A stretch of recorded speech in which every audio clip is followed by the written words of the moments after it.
for joining us for a Word of the Day. This morning, as we continue through the Bible, we come to 2 Samuel 15.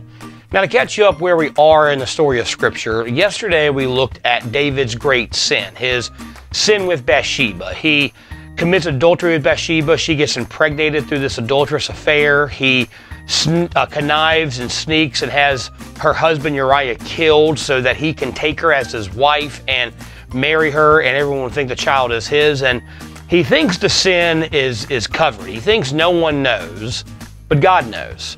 A year later, Nathan the prophet comes to David and lets him know that God's aware of his sin, and he passes judgment on David because of his sin. Because of David's sin, the child that he has with Bathsheba is going to die, but Nathan says that the sword's never going to depart from his family. And after this, David's family just falls apart. The child does die. David has another son with Bathsheba, Solomon, who will be the next king. But a year after this interaction with Nathan, one of David's sons, Amnon, he rapes his half-sister, David's daughter, Tamar.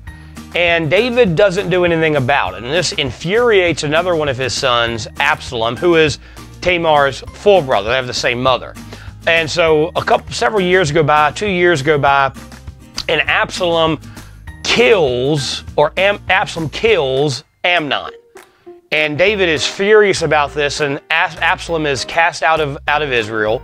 He stays in exile for 3 years, and he comes back to Jerusalem, and 2 years later, David allows him to come back into his presence. So it's been 5 or 6 years since this event where Amnon was killed by Absalom, and about 8 or 9 years since Amnon raped Tamar. And David has allowed Absalom back into the palace, back into his presence, but he hasn't really forgiven him for what he does. And Absalom has a lot of bitterness. So Absalom spends several years winning the hearts of the people of Israel. He sneaky with them, he lies to them, he talks bad about David, and eventually he gets a large group of people who love him over David and want him to be king over David. And so he launches a rebellion against his father. He attacks Jerusalem to kill David and claim the throne. And David, instead of retaliating, instead of defending himself, instead of, standing and fighting against his own son, he flees Jerusalem to the Jordan River and waits for everything to kind of settle down and see how things are going to go. Look what he says in chapter 15, verse 14. And David said unto all his servants that were with him at Jerusalem, Arise, let us flee, for we shall not else escape from Absalom. Make speed to depart, lest he overtake us suddenly, and bring evil upon us, and smite the city with the edge of the sword. So David, instead of fighting his son and instead of defending himself, he flees. And there's a lot we can say about that. A lot of people say, well, David was a coward for fleeing. He should have stayed and fought. Other people kind of like, well, we understand why he's doing this. He doesn't want to fight his own son. Absalom ends up being killed anyway, and David reclaims the throne. But why did David run? Well, we actually find out why David ran in Psalm chapter 3. Psalm chapter 3 was written by David when he's in exile, fleeing for his life from Absalom and standing at the Jordan River. And look what it says in verse number 3. But thou, O Lord, thou art a shield for me, my glory and the lifter up of mine head. I cried unto the Lord with my voice, and he heard me out of his holy hill. I laid me down and slept. I awakened, for the Lord sustained me. See, what David is teaching us is, as believers, as children of God, when we are attacked, our human response is to defend ourselves. Our human response is to retaliate or fight back. But David tells us as believers, what we should be doing is pulling back and waiting on God. David says in Psalms, is God before us, who can be against us? I think of Job, who is attacked by his friends, who, he's suffering this incredible loss, and his friends, they come to comfort him, but they end up attacking him. And Job says, I know where I stand with God. My record is on high. My witness is in heaven, if God is fighting for us, and if God is on our side, no matter what happens, no matter who attacks us or how the attack comes, God is going to sustain us.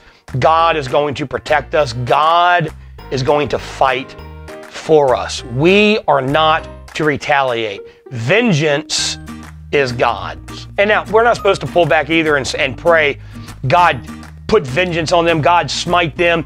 We're to kind of pull back, wait on the Lord, and just tell God, God, I don't know what is happening or why it's happening or why you are allowing it, but God, I trust that you're doing this for me, to teach me, to strengthen me, to do something in my life for your honor and for your glory. So God, I'm going to protect you. I'm going to let you defend me.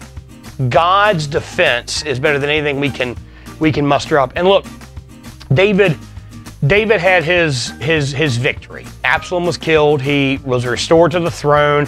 Everything worked out for David. It doesn't always work out for us. Sometimes we get attacked and it seems like God's not doing anything for us. It seems like God's just allowing it to happen. And we're not supposed to turn on God or not trust God or say, God, you're not doing it, so I'm going to do it. We just have to trust that God is doing whatever He is doing for our good and that He will defend us. He will fight for us in His way and in His will.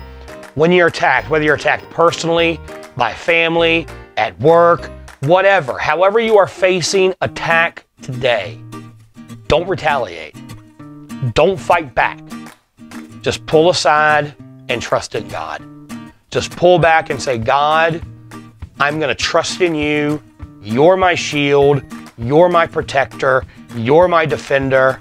And because I'm trusting in you, as David said, I can lay down and sleep because I know that what I'm doing is right. When we retaliate and attack, we end up sinning against God, and God's not our defender anymore. God's not for us anymore. We have to trust Him to do for us what we can't do. Thanks so much for joining us for our Word of the Day. Be sure to be back here tomorrow as we continue through the book of 1 Samuel. Have a blessed day.